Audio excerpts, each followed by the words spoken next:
Dacoit Jaganmohan రెడ్డిని AP high court చెప్పుతో కొట్టింది. జగన్మోహన్ రెడ్డి తన బాబాయ్ వైవి సుబ్బారెడ్డి, ఆ బాబాయ్ కొడుకు వై విక్రాంత్ రెడ్డికి భారీ షాక్ తగిలింది. ఈ దౌర్భాగ్యులు చేసినటువంటి చండాలానికి హైకోర్టు కొట్టినటువంటి దెబ్బ భారీ చెప్పు దెబ్బ అని చెప్పుకోవచ్చు. ఇప్పుడు జగన్మోహన్ రెడ్డి, వైవి సుబ్బారెడ్డి, విక్రాంత్ రెడ్డి ఏం చేయబోతున్నారు, అసలు ఇంతకీ ఏ విషయంలో హైకోర్టు ఇలా చెప్పు దెబ్బ కొట్టింది అనేది ఈ వీడియోలో వివరించబోయే ముందుగా ఇప్పటి వరకు మన ఛానల్ సబ్స్క్రైబ్ చేయని వాళ్ళు ఖచ్చితంగా సబ్స్క్రైబ్ చేయండి. ఇక విషయానికి వస్తే జగన్మోహన్ రెడ్డికి కోర్టులు అంటే లెక్కలేదు. కింద కోర్టు నుంచి, హైకోర్టు నుంచి సుప్రీంకోర్టు దాకా ఆ కోర్టులు గత 5 సంవత్సరాల్లో జగన్మోహన్ రెడ్డిని ఎన్నిసార్లు చెంపదెబ్బలు, చెప్పు దెబ్బలు కొట్టినా సిగ్గు ఎగ్గు అనేది మర్చిపోయి ఏకంగా ఆ న్యాయ వ్యవస్థనే దూషించినటువంటి దౌర్భాగ్యపు చరిత్ర జగన్మోహన్ రెడ్డి అండ్ కోతి. ఏకంగా న్యాయమూర్తులకి, న్యాయస్థానాలకి, కులాలని, పార్టీల్ని కట్టినటువంటి నీచపు చరిత్ర కూడా జగన్మోహన్ రెడ్డికి ఉందనేది అందరికీ తెలుసు.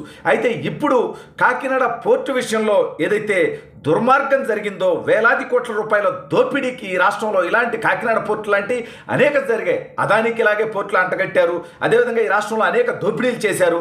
అయితే వీటికి సంబంధించి ఏదైతే గన్నుతో బెదిరించి చంపేస్తామని కాకినాడ పోర్టు కేవీ రావు దగ్గర నుంచి లాక్కున్నారో దాని మీద ఏదైతే కేసు నమోదైందో ఆ కేసుకు సంబంధించి సంచలనమైనటువంటి విషయం ఏంటి అంటే వై విక్రాంత్ రెడ్డి, వైవి సుబ్బారెడ్డి కొడుకు, ఇతని మీద కేసు నమోదైంది. అయితే ఇతను ముందస్తు బెయిల్కి హైకోర్టును ఆశ్రయించినప్పుడు అత్యంత త్వరగా విచారణ చేయాలి అని చెప్పినప్పుడు హైకోర్టు దానికి నిరాకరించింది. దాంతోపాటు మధ్యంతర ఉత్తర్వులన్నా ఇవ్వండి, కనీసం కొన్నాళ్ళు అరెస్ట్ చేయకుండా అని. అంటే నువ్వు తప్పు చేయకపోతే కేసు విచారణకు సహకరించడానికి నీకు వచ్చినటువంటి ఇబ్బంది ఏంటయ్యా?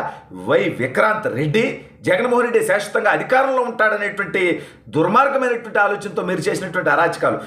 నిన్న రాజ్యసభ సభ్యుడు అని చెప్పుకునేటువంటి, పెద్దల సభలో మెంబర్ అని చెప్పుకునేటువంటి ఒక పనికిమాలిన పోరంబోకు విజయసాయి రెడ్డి కోర్టును ఆశ్రయిస్తానంటాడు. ఏమనంటే నేను పొరుగు నష్టం దావా వేస్తా అని. నీకు పొరుగు ఉందంటారా? నీ బతుకు అసలు నీ చరిత్రకి ఏమైనా పొరుగు ఉందంటారా?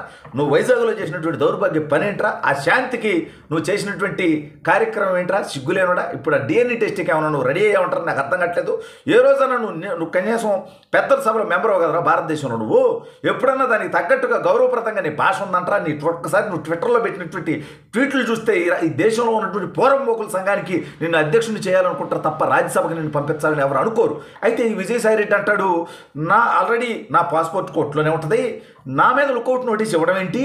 నేను ఎక్కడికన్నా పోవాలి అంటే కోర్టు పర్మిషన్ కావాలి కదా, కాబట్టి నా మీద లుకౌట్ నోటీస్ జారీ చేసి నా పొరుగు తీశారు అంటారు. ఎరా నీలాంటి దొంగ దోపిడీదారు పోర్టుల ద్వారానో విమానాశ్రయాల ద్వారానో పారిపోతాడనేటువంటి ఆలోచన రాష్ట్ర ప్రభుత్వానికి ఉంటుంది. ఎందుకంటే నువ్వు ఇక్కడ దోచుకుంది వేలాది కోట్ల రూపాయల ఆస్తులు. నువ్వు అనొచ్చు సిబిఐ కోర్టు నాకు పర్మిషన్ ఇవ్వాలి కదా అని. నువ్వు కోర్టులో పిటిషన్ వేసుకుంటావు, కోర్టు పర్మిషన్ ఇవ్వచ్చు. ఇది ప్రభుత్వం గమనించకపోవచ్చు, ఏపీ పోలీసులు గమనించకపోవచ్చు. అవకాశం దొరికింది కదా, నువ్వు విదేశాలకు పారిపోవచ్చు. ఏ విధంగా అయితే విజయ్ మల్యానో, నీరవ్ మోదీనో, లలిత్ మోదీనో ఈ దేశం నుంచి పారిపోయి విదేశాల్లో దాక్కుని ఈ దేశానికి రాకుండా దేశ సంపదను వేలాది కోట్ల రూపాయలు దుర్వినియోగం చేస్తున్నారో ఆ రకంగా, పైగా వాళ్ళందరికంటే నువ్వు నీచుడు. ఎందుకంటే నువ్వు సిఐవి నువ్వు ఇంకా దుర్మార్గమైనటువంటి దొంగ లెక్కలు రాసినటువంటి దౌర్భాగ్యుడివి.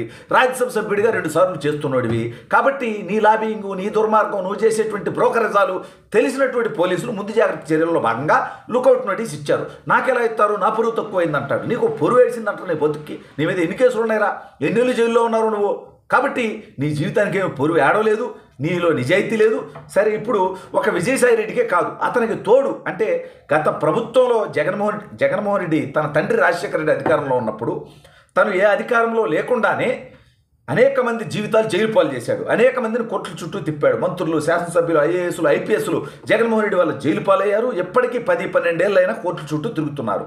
అటువంటి చరిత్ర కలిగినటువంటి జగన్మోహన్ రెడ్డి స్వయంగా తాను ముఖ్యమంత్రి అయితే తన తప్పుల్లో భాగస్వాములైనటువంటి వాళ్ళ బతుకులు ఏమవుతాయనేది ఎవడైనా ఆలోచించుకోవాలి కదా. ఆల్రెడీ అనేక మంది ఐపీఎస్లు జైలు పాలయ్యారు, ఐఏఎస్లు జైలు పాలయ్యేటువంటి పరిస్థితి ఏర్పడతా ఉంది. ఇక అనేక మంది పారిశ్రామికవేత్తలు, వైసీపీ ఎమ్మెల్యేలు, మంత్రులు కూడా రాబోయే రోజుల్లో జైలుకు పోతారు. ఎందుకంటే మొన్నే సెకీతో ఒప్పందం సంబంధించి అదానికి వేల కోట్లు దోచిపెట్టినటువంటి అంశంలో బాలినేని శ్రీనివాసరెడ్డి నాకు సంబంధం లేదు, నన్ను అర్ధరాత్రి వచ్చి సంతకం పెట్టమంటే పెట్టలేదు, ఇదేదో గూడుపుటాని అని తెలిసింది అన్నాడు. అంటే మీరు చేసినటువంటి దొంగ పనులు తెలుసుకున్నటువంటి మీ మంత్రివర్గంలో మంత్రిగా చేసినటువంటి వ్యక్తి నేను సంతకం పెట్టలేదు అని, అంటే తనకు తానన్నా సేవ్ అవుదాం అనుకుంటున్నాడు. ఈ రకంగా జగన్మోహన్ రెడ్డి హయాంలో అనేక పత్రాల్లో సంతకాలు పెట్టినటువంటి ఐఏఎస్లు, ఐపీఎస్లు పారిశ్రామికవేత్తలు, మంత్రులు వీళ్ళందరూ కూడా జైలు పాలయ్యేటువంటి అవకాశం ఉంది. కేవలం 6 నెలలు పూర్తి కాకముందే జగన్మోహన్ రెడ్డి చేసినటువంటి అరాచకాలు, ముంబై నటి జత్వానీ దగ్గర నుంచి కాకినాడ పోర్టు రాపించుకోవడం దాకా, మధ్యలో ఈ రాష్ట్రంలో అనేక మంది పేదల మధ్యతరగతి వాళ్ళ భూములు లాక్కోవడం దగ్గర నుంచి వీళ్ళు చేయనటువంటి అరాచకం లేదు, నీచత్వం లేదు.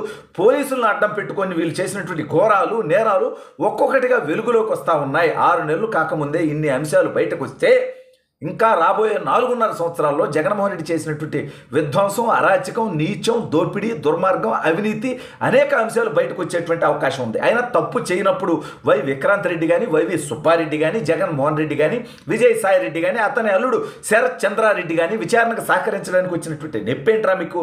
సిగ్గు లేకుండా గత 10 సంవత్సరాలుగా కోర్టులకు పోవట్లా, విచారణకు హాజరవట్లా, బెయిల్ మీద బయట తిరుగుతున్నారు. అనేక మంది సాక్షుల్ని, సహనిందితులకి మంచి మంచి పదవులు ఇచ్చారు, డబ్బులు దోచిపెట్టారు. ఈ రకంగా మీ మీద ఉన్నటువంటి కేసుల్లో మీరు అనేక రకాలుగా వ్యవస్థల్ని భ్రష్టు పట్టించే విధంగా, వ్యవస్థల్ని మిస్లీడ్ చేసే విధంగా, ప్రభావితం చేసే విధంగా వ్యవహరిస్తున్నారు. న్యాయస్థానాలు త్వరగా జగన్మోహన్ రెడ్డి అండ్ కో మీద ఉన్నటువంటి కేసుల విచారణ తేల్చాలి.